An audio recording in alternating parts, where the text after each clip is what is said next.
आप सभी का स्वागत है आपके अपने चैनल पर। यहाँ हम बात करेंगे अटल बिहारी वाजपेयी मेडिकल यूनिवर्सिटी उत्तर प्रदेश की। इसमें बीएससी नर्सिंग एडमिशन फॉर्म आ चुके हैं, सभी लोग फॉर्म को भर रहे हैं।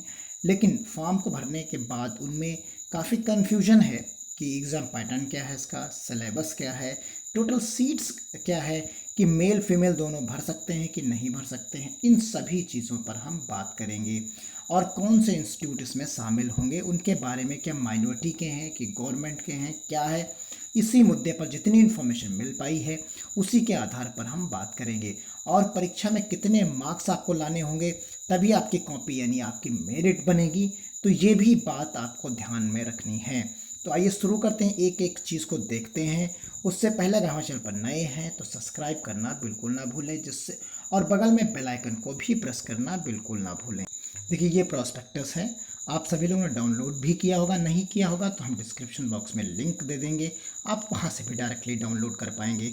और इस फॉर्म को कैसे भरेंगे इसके लिए आपको डिस्क्रिप्शन बॉक्स में लिंक मिल जाएगा, उस वीडियो को भी आप देख सकते हैं। तो आइए शुरू करते हैं इस पूरे वीडियो को। सबसे पहले एक नज़र डाल लेते हैं कि 1 सितंबर से शुरू हुआ है और 15 अक्टूबर तक आप फॉर्म को भर सकते हैं। और इसकी एग्जामिनेशन डेट्स जो है टेंटेटिव जो लगी हुई है 4th वीक ऑफ अक्टूबर या 1st week of November. Clear हो गया। अब बात करते हैं सीधे एग्जाम पैटर्न। आप इस पीडीएफ का पेज नंबर 6 ओपन करेंगे जब, तो आप देखिए नीचे पाएंगे ईडब्ल्यूएस कोटा और बाकी चीज़ें यहाँ पर दिया गया है कि कब से कब तक इशू हुआ हो। ड्यूरेशन इस कोर्स का जो दिया गया है वो 4 साल दिया गया है। देखिए यहाँ पर कि 4 साल का कोर्स है। Both male and female are is eligible, यानी मेल और फीमेल दोनों इसको फॉर्म को भर सकते हैं। तो पहला जो टाइटल में सवाल था वो कंप्लीट हो गया, यानी मेल फीमेल दोनों भर सकते हैं।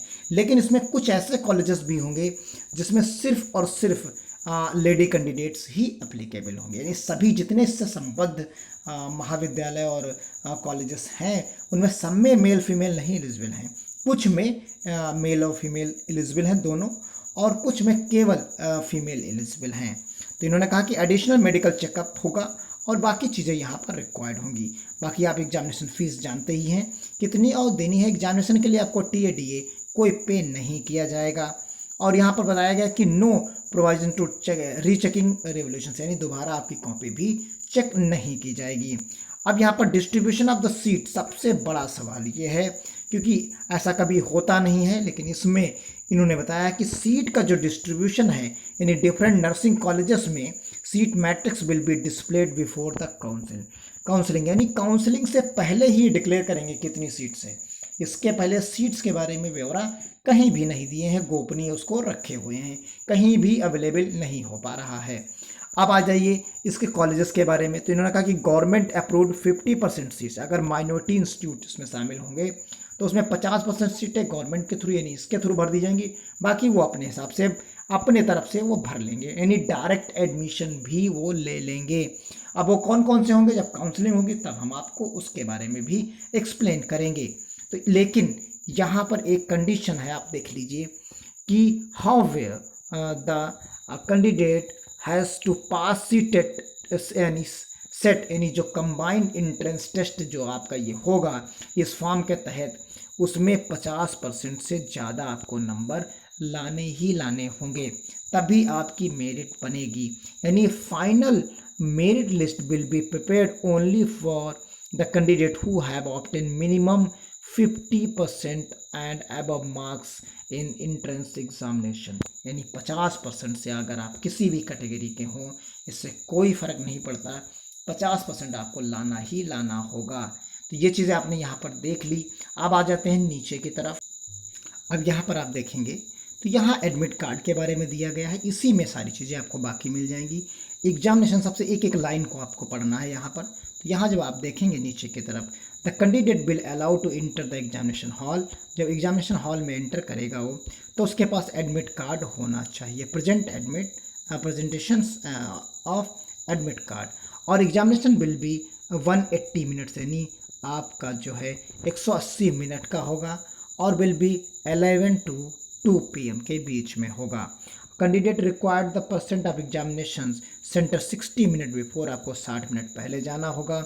और यहाँ पर इन्होंने बताया कि 15 मिनट्स बाकी चीज़ें यहाँ पर कंप्लीशन के लिए कर रखी जाएंगी, सिग्नेचर्स और बाकी चीज़ें आपको यहाँ पर बताया गया। फिर examination will B MCQ basis in English language, यानी केवल इंग्लिश लैंग्वेज में ये आपको पेपर मिलेगा, ये पॉइंट यहाँ पर आप देख सकते हैं। फिर उसके बाद 180 मिनट का होगा, लेकिन क्वेश्चंस आएंगे 200, यानी क्वेश्चंस जो आपको मिलेंगे वो 200 क्वेश्चंस यहाँ पर मिलेंगे। फिर उसके बाद आ जाइए रिटन टेस्ट में क्या क्या है। तो आपको यानी रिटन टेस्ट का मतलब यहाँ पर है कि 20% जो है आपको एप्टीट्यूड देना है, 20% फिजिक्स देना है, 20% केमिस्ट्री, 20% आपको बायोलॉजी और इंग्लिश जनरल नॉलेज 20%। तो यहाँ आप समझिए 20% का मतलब यहाँ पर है कि एप्टीट्यूड के लिए 20% मतलब आपका 200 क्वेश्चंस आने हैं, तो यहाँ पर 20 दूना 40 क्वेश्चंस इसके हो गए। फिर 40 फिजिक्स के हो गए, फिर 40 आपके केमिस्ट्री के हो गए, फिर उसके बाद 40 बायो के हो गए, और फिर 40 जनरल इंग्लिश और 40 उसी के सब मिला के 40 यानी जनरल नॉलेज और इंग्लिश के हो गए। तो इस प्रकार आप देखेंगे टोटल करेंगे तो ये 200 क्वेश्चंस बन जाएंगे, यानी हर सेक्शन से आपको 40-40 क्वेश्चंस मिलेंगे। अब आ जाइए इसके नीचे की बात कर लेते हैं। यहाँ भी इन्होंने लिखा कि एंट्रेंस एग्जामिनेशन में 50% आपको लाना है और 1 करेक्ट मार्क्स आपको मिलेगा अगर आपने सवाल सही किया, यानी 200 नंबर का भी ये होगा, लेकिन नेगेटिव मार्किंग यहाँ पर नहीं होगी। अब आ जाइए इसके बाद की बात, candidate sell over the silence and paper and distributions, बाकी चीज़ें एज यूजुअल है उनके बारे में एक्सप्लेन किया गया है। तो आपने देख लिया कि एग्ज़ाम पैटर्न और इसके सीट्स के बारे में कि कब पता चलेंगी आपको, कौन कौन से कॉलेजेस हैं, मेल फीमेल दोनों भर सकते हैं, कितने नंबर लाने होंगे। अब बात कर लेते हैं सिलेबस की। सिलेबस जो आपका है वो यहाँ पर एक्सप्लेन किया गया है कि कौन सा आपका सिलेबस रहेगा। तो सिलेबस के बारे में इन्होंने कहा है कि ये देखिए इंटरमीडिएट स्टैंडर्ड का रहेगा, यानी जो आपका इंटर का सिलेबस है, इंटरमीडिएट का सिलेबस है वही रहेगा, वही बेस रहेगा, वही चीज़ें रहेंगी। बस यहाँ पर इसीलिए इन्होंने कोई भी चीज़ मेंशन नहीं करने की ज़रूरत नहीं, क्योंकि इन्होंने सीधा लिख दिया कि इंटरमीडिएट का स्टैंडर्ड रहेगा। तो यानी जो आपकी फिजिक्स केमिस्ट्री बायो है इंग्लिश है वो सब इंटरमीडिएट की ही आएगी, जो आपने इस साल इंटरमीडिएट में पढ़ी होगी।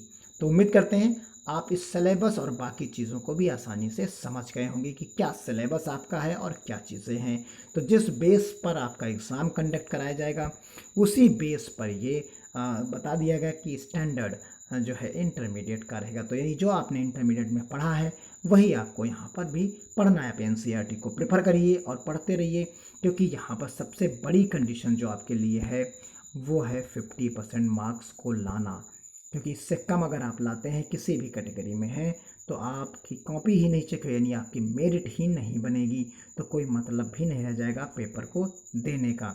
तो उम्मीद करते हैं आप आसानी से चीज़ों को समझ गए होंगे।